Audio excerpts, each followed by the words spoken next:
So one of the issues that came up with regard to the Ukrainian Catholic Church and Pope Francis is that he made comments in Russia about past Russian leaders and suggested that Russia should draw on the legacy of those past Russian leaders. Those Russian leaders happen to be territorial expansionists, and it gave some credibility to the idea that Vladimir Putin's territorial expansionism in Ukraine was somehow okay with the Pope. The Pope has not spoken up particularly clearly on the Russian invasion of Ukraine. He's been rather obfuscated about it. He's basically condemned war in general, which is not particularly helpful.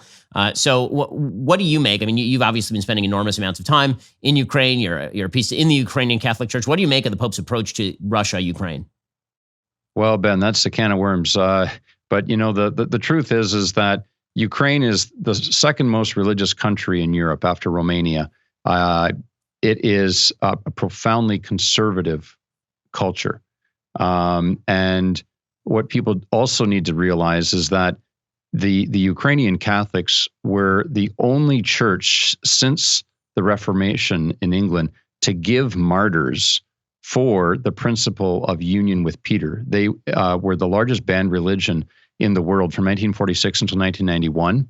And they spilled their blood for the principle of union with the universal church, to move away from an ethno-nationalist centered view of Christianity, which is commendable in Eastern Europe. And so there should be no doubt that these people love the principle of union with the universal church. That being said, they're very hurt by his statements because, as you said, the two people that Pope Francis specifically mentioned are Peter the Great and Catherine the Great, who were the foremost proponents and historically the embodiment of imperialist expansionism. And not just against Ukrainians, but against others and against the Catholic Church in particular as well. And so for him to use those two people is baffling. He could have referred to, as the head of the Christian Church, he could have referred to Russian saints, and that would have been great. Saint Seraphim of Sarov, Saint Tikhon, Saint Ksenia of St. Petersburg. That would have been wonderful. But the fact that the head of a church points to two very questionable political leaders is profoundly hurtful. And the bishops of Ukraine spoke boldly and bravely, which is something we don't hear a lot of from church leaders nowadays. They called out the Pope and they said, this is unacceptable. It's hurtful to our people. The unfortunate thing is that Pope Francis yesterday threw it back in their faces.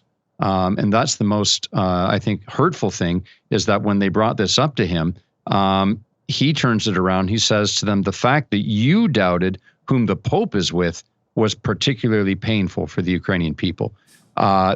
So now it's becoming a soap opera. Who needs Days of Our Lives anymore? You have this. So it is very unfortunate, and we wish that he would simply speak the gospel and stay on script. And if he's going to depart from script, then say, you know what, I'm going to speak as a private citizen, take it or leave it. That would be somewhat acceptable. But we don't have that, unfortunately. So, hey, thank you so much for watching. Before you go, do us a favor, leave a comment, let us know what you thought of the video, like, and subscribe.